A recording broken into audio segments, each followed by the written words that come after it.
నెల మీకు మొదటిది, ఇది మీ సంవత్సరమునకు మొదటి నెల.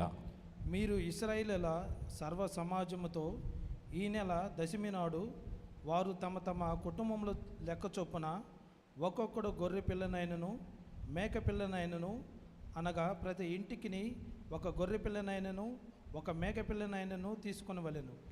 ఆ పిల్లను తినుటకు ఒక కుటుంబము చాలకపోయిన ఎడల వాడును వాని పొరుగువాడును తమ లెక్క చొప్పున దాన్ని తీసుకొనవలెను. ఆ గొర్రె పిల్లను భుజించుటకు ప్రతి వాని భోజనమును పరిమితిని బట్టి వారిని లెక్కింపవలెను. నిర్దోషమైన ఏడాది మగపిల్లలను తీసుకొనవలెను. గొర్రెలలో నుండి అయినను మేకల నుండి అయినను దాన్ని తీసుకొనవచ్చును.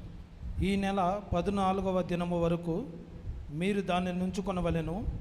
తర్వాత ఇశ్రాయేలీయుల సమాజపు వారందరూ తమ తమ కూటములలో సాయంకాలమందు దాన్ని చంపి దాని రక్తము కొంచెము తీసి తాము దాన్ని తిని ఇండ్ల ద్వారబంధపు 2 నిలువు కమ్మిల మీద పై కమ్మి మీదను చల్లి, ఆ రాత్రియే వారు అగ్ని చేత కాల్చబడిన ఆ మాంసమును పొంగని రొట్టెలను తినవలెను. చేదు కూరలతో దాన్ని తినవలెను. దాని తలను దాని కాళ్ళను దాని అంతరములను అగ్నితో కాల్చి దాన్ని తినవలెను. దానిలో ఉడకనిదైనను నీళ్లతో వండబడినదైనను తినకూడదు.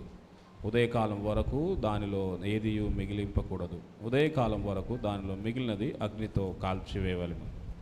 మీరు దానిని తినవలసిన విధమేమనగా, మీ నడుము కట్టుకొని మీ చెప్పులు తొడుగుకొని మీ కర్రల చేత పట్టుకొని త్వరపడుచు దాన్ని తినవలెను.